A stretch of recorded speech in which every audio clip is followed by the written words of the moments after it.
পরিচয় তৃতীয় লিঙ্গ, যা একসময় হয়ে উঠেছিল অবহেলা আর বঞ্চনার কারণ। তবে হার মানেননি সিরাজগঞ্জের মেহরুন।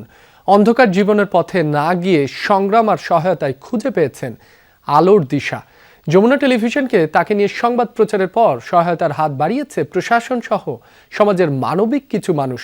ঘুরে দাঁড়িয়েছেন মেহরুন। অরেঞ্জ সহ বিভিন্ন ফ্লেভারে প্রাণ ললিপপ, জুসি জুসি ওয়ার্ল্ড। কোরবানি হইলে পারে সবাই মাংস খায়, আমি বাড়িতে একাই শুয়ে থাকি, একাই বসে থাকি, আমার কপালে ওঠে না। জীবনযুদ্ধে হার না মানা এক দৃষ্টান্ত, অন্ধকার থেকে আলোর পথযাত্রী হওয়ার এক গল্প। সব বঞ্চনা, অবহেলা উপেক্ষা করে সফলতার হাতছানি দেয়া এক নাম মেহরুন। যমুনা নদী ঘেঁষা মাকিমপুর চর, প্রকৃতির সাথে লড়াই করে বাঁচে চরের বাসিন্দারা। তার এক প্রান্তে বাড়ি মেহরুনের। তৃতীয় লিঙ্গের পরিচয়ের কারণে একসময় ছিটকে পড়েছিলেন পরিবার ও সমাজ থেকে। তবে সেই অনিশ্চিত ভবিষ্যতের বেড়াজাল থেকে ফিরে এসেছেন স্বমহিমায়। পরিশ্রম করে যেটা কামো এটাই হলো ভালো। পরে যে এখন এসে সেটা আমি এখন মাটি কাটার কাজও করছি, তারপরে যে এখন শাকসবজি আবাদ করতেছি, মানুষের জমি বর্গা নিয়ে আবাদ করতেছি, অনেকটুক ভালো আর কি। মানুষ এখন আমার পাশে দাঁড়াইতেছে, এলাকার লোকজন আমাকে সম্মান করতেছে। ভিক্ষার জীবনে আটকে থাকতে চাননি মেহরুন।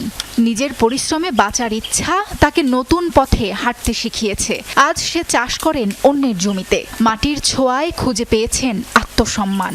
গরু, ছাগল, ভেড়া পালন করে আয়ের পথ তৈরি করেছেন নিজেই। মাথা গোজার ঠাঁই হয়েছে। দায়িত্ব নিয়েছেন এক অসহায় কন্যা সন্তানের। স্বপ্ন, মেয়েকে পড়াশোনা শিখিয়ে ডাক্তার বানাবেন। আমি চাই আমার মেয়েটাকে আমি লেখাপড়া করে একটা ডাক্তারি লাইনে পড়াবো, মেয়েটা যেন আমার জীবনযাপন জানি ভালো করতে পারে। আমার আগে পড়ার টেবিল ছিল না, কিন্তু একজন আমাকে পড়ার টেবিল দিয়েছে, কিন্তু তাকে অনেক ধন্যবাদ। পড়াশোনা করে আমি একটা বড় ডাক্তার হতে চাই।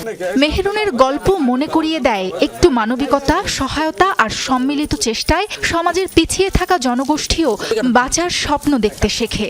গ্রাম এবং পারিবারিকভাবে তাকে বাড়ি থেকে বের করে দেয়, তার ঠাঁই হয় হিজড়া পল্লীতে। তখন মানুষের বাড়িতে বাড়িতে গিয়ে টাকা তোলা, দোকানে টাকা তোলা এবং বাচ্চা নাচানো সব বিভিন্ন কাজে যখন জড়িয়ে পড়ে, তখন তার কিন্তু আসলে মন থেকে চাইতো না যে আমার এই জীবনে থাকে। সে স্বাভাবিক জীবনে ফেরার চেষ্টা করে এবং পাশাপাশি একটা বাচ্চা দত্তক নেয়, যার নাম মেরিনা। মেহরুন আপা আমাদের সমাজে একটা আইডল, কারণ তার দেখা থেকে অনেকে হয়তো স্বাভাবিক জীবনে আসবে। একটু সহানুভূতি, সুযোগ আর সাহস দিলে মেহরুনের মতো মানুষরাই সমাজ বদলে দিতে পারে। চরের ভিতরে সে একটা সাধারণ বাড়ি ঘর করে নিয়ে সে তার নিজের পায়ে দাঁড়ানোর জন্য চিন্তা ভাবনা করছে। জমি জমা পগড়া এনে সে আবাদ বসত করে খায় এবং তা করে কিছু দেয়। মেনাপ্পা নিজেই উদ্যোগ নিছে যে এইরকম টাকা উঠে যে বাচ্চাদের কান্নাকাটি করা, তার মনে হাট লেগছে যে এটা তো সম্ভব না। তাকে দেখে আর যারা তৃতীয় লিঙ্গের মানুষ আছে, এই প্রতিবেদনটা যারা দেখবে তারা, আমি আশা করি তারা অনুপ্রাণিত হবে স্বাভাবিক জীবনে ফেরার জন্য।